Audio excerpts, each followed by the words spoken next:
Breaking news చూస్తున్నాం. హైదరాబాద్ చందానగర్ లో కోట్ల విలువైన భవనం నేలమట్టమైంది. హైడ్రా ఆధ్వర్యంలో కొనసాగుతున్న అక్రమ నిర్మాణాలను కూల్చివేతలు జరుగుతున్నాయి.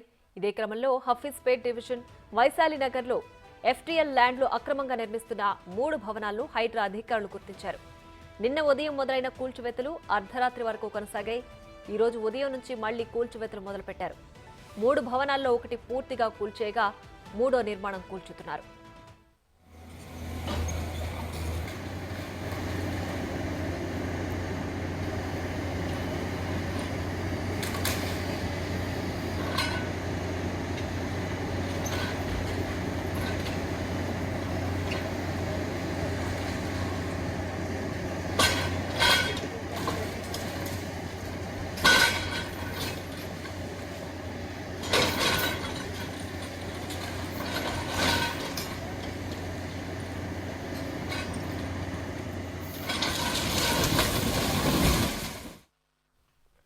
ఇక మరింత సమాచారం మా ప్రతినిధి రాణా లైవ్ లో అందించడానికి సిద్ధంగా ఉన్నారు.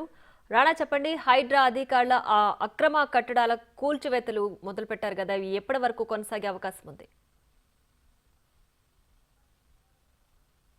నిన్న స్టార్ట్ అయినటువంటి ఈ కూల్చివేతలు ఇంకా కొనసాగుతూనే ఉన్నాయి. ఇప్పుడు ప్రస్తుతం నేను నీకు విజువల్లో చూపిస్తాను. ఒకటి దాదాపు 4 ఫ్లోర్ల దాకా ఉంది. 4 ఫ్లోర్లు కొత్త బిల్డింగ్. ఇంకా అందరూ కూడా చాలామంది దీంట్లో ఫ్లాట్లు కొన్నవారు గృహప్రవేశానికి కూడా రెడీ అయిపోయారు. కానీ అధికారులు పక్కన ఉన్నటువంటి ఈర్ల చెరువుకు బఫర్ జోన్లో ఉన్నటువంటి నేపథ్యంలో చాలా వరకు కూడా ఆ ఈర్ల చెరువుని ఆక్రమించి ఇక్కడ బిల్డర్స్ పెద్ద ఎత్తున కూడా ఇక్కడ వెంచర్స్ వేసి వెంచర్లో దీంట్లో ప్లాట్లుగా మలిచి పెద్ద ఎత్తున కూడా అపార్ట్మెంట్లు కట్టేసినటువంటి తీరు.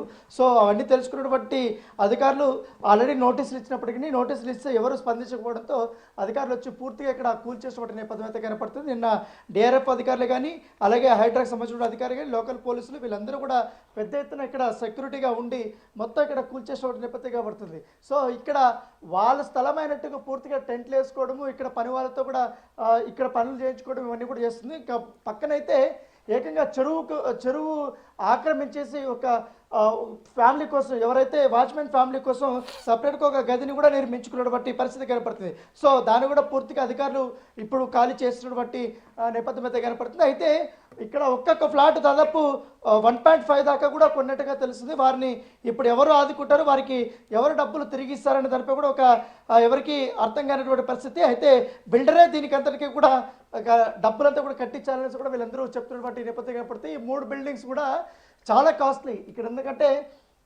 ఇక్కడ ఉన్నటువంటి చందానగర్లోనే ఈ వైశాలి నగర్ అనేది కూడా చాలా కాస్ట్లీ ఉంటుంది.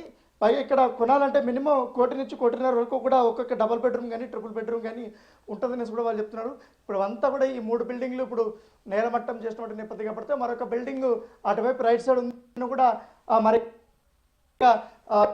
చట్టం చేసే పరిస్థితి కనపడుతుంది. నేను ఇప్పుడు ఒకసారి ఈ ప్రహరీ గోడ చూపిస్తాను. ఈ ప్రహరీ గోడ మొత్తం కూడా ఈర్ల చెరువుకి ఆనుకొని ఉంది. ఈ చెరువు అంతా కూడా చాలా సంవత్సరాల నుంచి కూడా ఇక్కడ చెరువు ఉంది. సో ఈ చెరువు అంతా కూడా ఇప్పుడు ఆక్రమించేశారు.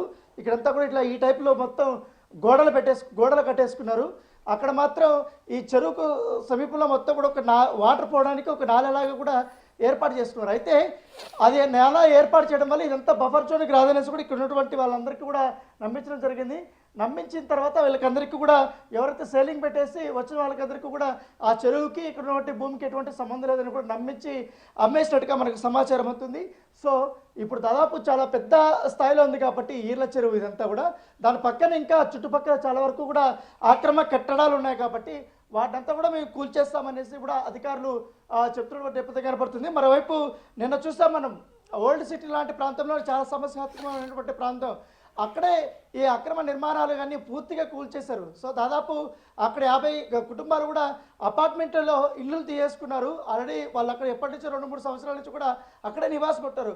ఆ ప్లేస్ కూడా పూర్తిగా ఖాళీ చేస్తే మనం మొత్తం కూడా నేలమట్టం చేసినప్పుడు నేపథ్యం పడుతుంది. సో ఎక్కడైతే మొత్తం హైదరాబాద్ సిటీ వ్యాప్తంగా ఈ చెరువులు కబ్జాకు గురయ్యో, చెరువులు పక్కన ఆక్రమంగా నిర్మించారో అవన్నీ కూడా కూల్చాలని కూడా భావిస్తుంది.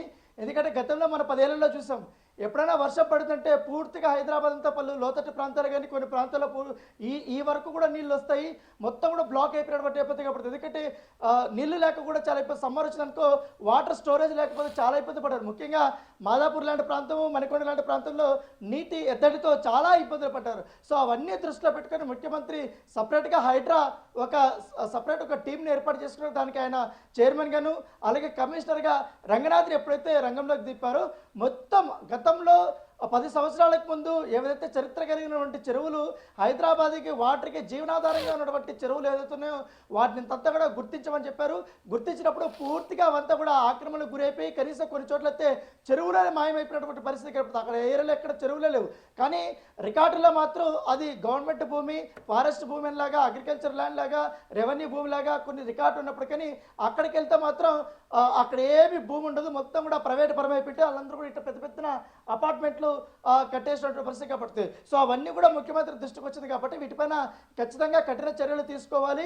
ఎందుకంటే రాబోయే తరాలు ఈ హైదరాబాద్లో ఎవరైనా నివసించాలంటే కూడా చాలా ఇబ్బందికరమైన పరిస్థితులు వస్తాయి. కాబట్టి రోజు రోజుకి హైదరాబాద్ జనాభా పెరిగిపోతుంది, ఇంకా వాహనాలు కూడా పెరిగిపోతున్నాయి.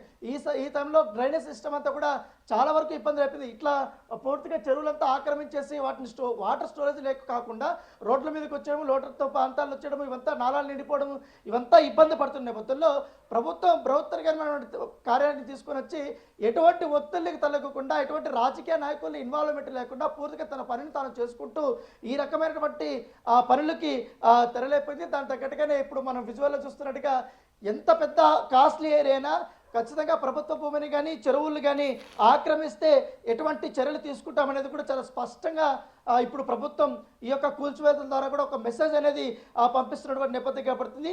ఏదో ఒక ప్లేస్ని 2 ప్లేస్ని కూల్చి ప్రభుత్వం వదిలేయట్లేదు.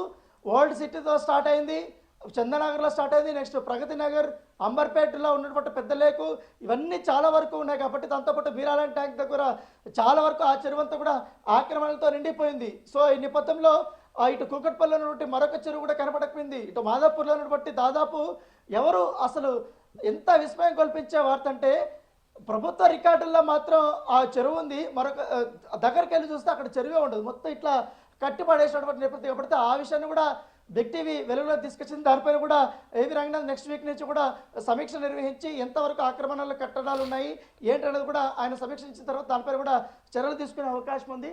సో ఆల్మోస్ట్ ఇప్పుడు అంతా కూడా కట్టేసిన తర్వాత అటువైపు ఉన్న బిల్డింగ్ కూడా ఇప్పుడు వాళ్ళు గృహప్రవేశానికి 2 ఫ్లాట్లు వాళ్ళు రెడీగా ఉన్నట్టుగా తెలుస్తుంది. అయితే ఈ విషయం ఇప్పుడు వచ్చే నైట్ నుంచి పూర్తిగా ఇది కట్టేసి వాళ్ళకందరికీ మీరు ఇల్లీగల్ కన్స్ట్రక్షన్ జరిగినటువంటి ప్లేస్లో మీరు కొనుక్కున్నారు కాబట్టి మీకు ఎవరైతే అమ్మారో వారి నుంచి కూడా మీకు కాంపెన్సేషన్ ఇప్పించేట్టుగా మేము చర్యలు తీసుకుంటామని కూడా అధికారులు చెప్పినట్టుగా తెలిసింది. మరోవైపు ఇప్పుడు ఈ బఫర్ జోన్ అటువైపు కూడా వస్తుంది కాబట్టి ఈ బఫర్ జోన్ ఎంతవరకు ఉందో అంతవరకు కూడా ఆక్రమణలన్నీ కూడా కూల్చేస్తామని చెప్తున్నారు. అయితే ఇక్కడ ప్రహారీ కూడా ఇవన్నీ కూడా ఉన్నాయి కాబట్టి అది ఇప్పుడు దానికంటే ముందున్నటువంటి ఈ ప్లేస్ అంతా కూడా ఈ బఫర్ జోన్లోకి వచ్చింది, కూల్చేస్తారు. మరి అటువైపు ఉన్నటువంటి అన్నీ కూడా ఎప్పుడు కూల్చేస్తారు అనేది కూడా అధికారులు నిర్ణయం తీసుకోవాల్సింది. పైగా చాలా వరకు కూడా అన్ని చోట్ల వీళ్ళు ఫెన్సింగ్ని ఏర్పాటు చేసుకుని పెద్ద పెద్ద గోడలు కూడా కట్టుకున్నారు కాబట్టి ఆ గోడలంతా కూల్చేసి ఇళ్ళనంతా నేలమట్టం చేసి మళ్ళీ ఇక్కడ చెరువుని రీస్టోర్ చేయబోతున్నట్టుగా ప్రభుత్వం చెప్తుంది. Right Rana, thanks for the updates.